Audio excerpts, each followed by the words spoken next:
ప్రపంచ జనాభాలో 17% అంటే 1.4 బిలియన్ పాపులేషన్ మన భారతదేశంలోనే ఉంది.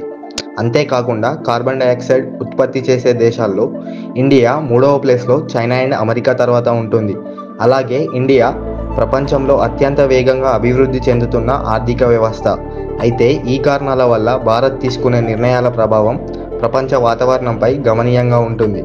సో భారతదేశం నిజంగా ప్రపంచాన్ని క్లీన్ ఎనర్జీ వైపు నడిపించగలదా లేదా అనేది ఈ వీడియోని పూర్తిగా చివరి వరకు చూసి తెలుసుకోండి.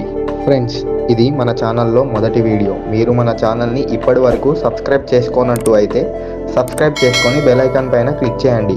మన ఛానల్లో గ్లోబల్ అండ్ నేషనల్ ట్రెండింగ్ ఇష్యూస్ని అందరికీ అర్థమయ్యేలాగా బ్రేక్ డౌన్ చేసి అన్బయాస్డ్ ఇన్ఫర్మేషన్ని అందజేస్తాం. Now let's dive into our video. ముందుగా మనం ఇండియా యొక్క క్లైమేటిక్ రియాలిటీని అర్థం చేసుకుందాం. భారతదేశం ప్రపంచంలో క్లైమేట్ చేంజ్ వల్ల అత్యధికంగా ప్రభావితమయ్యే దేశాల్లో ఒకటి. Centre for science and environment ప్రకారం ఇండియా 2023లో 290 ఎక్స్ట్రీమ్ వెదర్ ఈవెంట్స్కి గురి అయింది. హిమాలయాల మంచు కరుగుదల నుంచి ఢిల్లీలోని ఎయిర్ పొల్యూషన్ వరకు ప్రభావాలు స్పష్టంగా చూస్తున్నాం. అండ్ తరచుగా వచ్చే వరదలు, కరువులు, అధిక ఉష్ణోగ్రతలు మన వ్యవసాయంపై, నీటి వనరులపై, ప్రజల ఆరోగ్యంపై మరియు దేశ ఆర్థిక వ్యవస్థపై తీవ్ర ప్రభావం చూపుతున్నాయి. స్విస్ రీ అనే సంస్థ స్టడీ ప్రకారం 2050 నాటికి భారతదేశ జీడిపిలో 35% వరకు ఈ ఎక్స్ట్రీమ్ వెదర్ ఈవెంట్స్ వల్ల నష్టమయ్యే అవకాశం ఉంది. ఇప్పటికీ మన దేశంలో విద్యుత్ ఉత్పత్తి ఎక్కువగా బొగ్గుపై ఆధారపడి ఉంది. దీనివల్ల గాలిలో కార్బన్ డయాక్సైడ్ వంటి గ్రీన్ హౌస్ వాయువులు ఎక్కువగా విడుదలవుతున్నాయి. ఈ వాయువులు భూమి వేడెక్కడానికి ప్రధాన కారణం.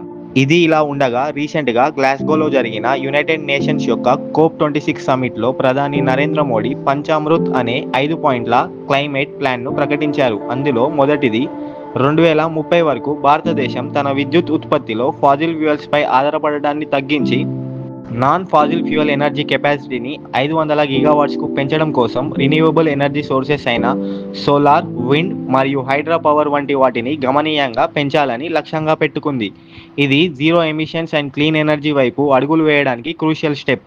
ఇప్పటికే ఇండియా వరల్డ్లోనే బిగ్గెస్ట్ రిన్యూవబుల్ ఎనర్జీ ప్రాజెక్టులో కొన్నిటిని కలిగి ఉంది.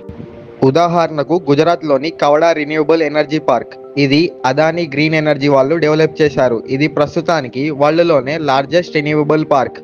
ఈ గ్రీన్ పార్క్ 30 గిగావాట్ల క్లీన్ పవర్ని జనరేట్ చేస్తుంది. విద్యుత్ ఉత్పత్తి మాత్రమే కాకుండా భారతదేశం తన మొత్తం ఎనర్జీ వినియోగంలో సగభాగాన్ని పునరుత్పాదక వనరుల నుండి పొందాలని లక్ష్యంగా పెట్టుకుంది.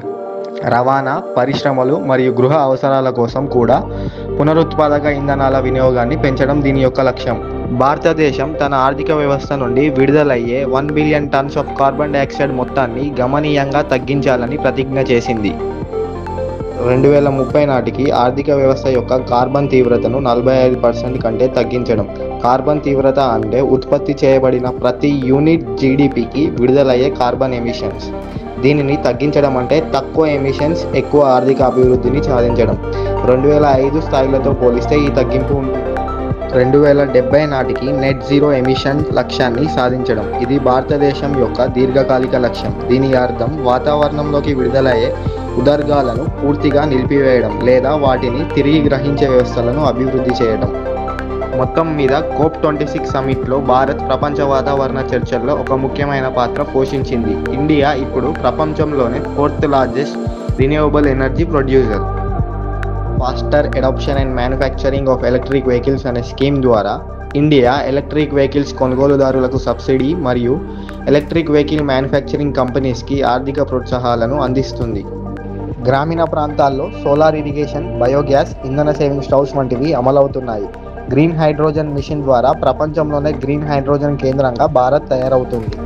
ఇన్ని ముందడుగులు ఉన్నప్పటికీ కూడా ఇండియా ఫేస్ చేయవలసిన సవాళ్లు ఇంకా చాలా ఉన్నాయి. ఇప్పటికీ కూడా ఇండియాలో 55% ఆఫ్ ది ఎలక్ట్రిసిటీ కోల్పై ఆధారపడి ఉంది. భవిష్యత్తులో ఇండియా క్లీన్ ఎనర్జీలో ముందంజలో ఉండాలి అంటే ఇంకా చాలా కఠినమైన పాలసీలు తీసుకురావాల్సి ఉంటుంది. అలాగే గ్రీన్ ఇన్ఫ్రాస్ట్రక్చర్ వంటి ప్రాజెక్టులో ఇన్వెస్ట్ చేయాల్సి ఉంటుంది. ఫ్రెండ్స్, మీకు కనుక మా వే ఆఫ్ ఎక్స్ప్లెనేషన్ నచ్చినట్టయితే కామెంట్ సెక్షన్లో మీకు ఫ్యూచర్లో ఎలాంటి అంశాలపై వీడియోస్ కావాలో కామెంట్ చేయండి. అండ్ అలాగే ఇది మా మొదటి వీడియో అయినందువల్ల మీరు కనుక మాకేమైనా సజెషన్స్ ఇవ్వాలనుకుంటే అది కూడా కామెంట్ చేయండి.